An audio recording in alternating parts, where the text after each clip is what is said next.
पिछले 10 साल में भारत में 36 बड़े पेपर लीक हुए और हर बार लाखों बच्चों का करियर इस सिस्टम ने तबाह किया। सोचिए, ये तो सिर्फ बड़े केस हैं। छोटे मोटे एग्जाम जोड़ लें तो यह आंकड़ा 50 पार कर सकता है। साल 2023 की बात करें तो तेलंगाना में एसएससी का हिंदी पेपर व्हाट्सएप पर वायरल हुआ था।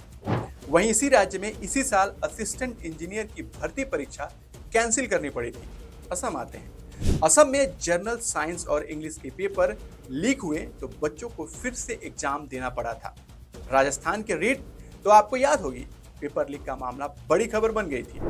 अब चलते हैं उत्तर प्रदेश और साल 2022 में यूपी लेखपाल भर्ती का पेपर लीक हुआ तो 21 लोगों की गिरफ्तारी हुई। अब आते हैं बिहार में बीपीएससी एग्जाम कैंसिल ही कर दिया गया। 226 लोगों की गिरफ्तारी हुई और मास्टरमाइंड भी पकड़ा गया।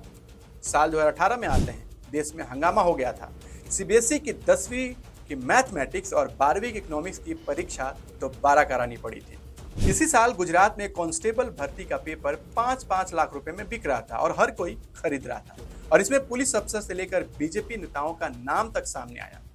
साल 2015 में आते हैं सबसे चर्चित घटना, AIPMT medical entrance paper. Supreme court को दखल देना पड़ा था, एग्जाम कैंसिल हो गया था। यहाँ पेपर और आंसर की 10 राज्यों में 15 से 20 लाख तक में बिक रहे थे। हमने बीच के साल के आंकड़े नहीं बताए हैं, तो ऐसा नहीं है कि साल 2021, 18 और 19 और 16 में इन सालों में दबा के भी पेपर लीक हुए हैं।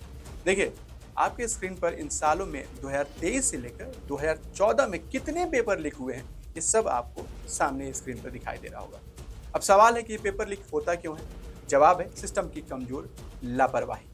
बल्कि इसके पीछे क्या होता है? एक सिस्टम होता है भ्रष्ट अधिकारियों का। ये अंदर ही अंदर काम करते हैं। इसमें सबसे बड़ा रोल कोचिंग माफियाओं का भी होता है, और कई बार नेताओं और रसूखदार लोग सीधी मदद करते हैं। यानी ये पूरा एक नेटवर्क है जो बच्चों के सपनों के साथ खेलता है और खुद की जेब भरता है लाखों करोड़ रुपए से। तो अगली बार जब पेपर लीक की खबर आए तो याद रखिए, ये सिर्फ गलती नहीं है, ये पूरे सिस्टम में फैला हुआ माफिया है, और इन माफियाओं का सपोर्टर कौन है आपको भी पता है।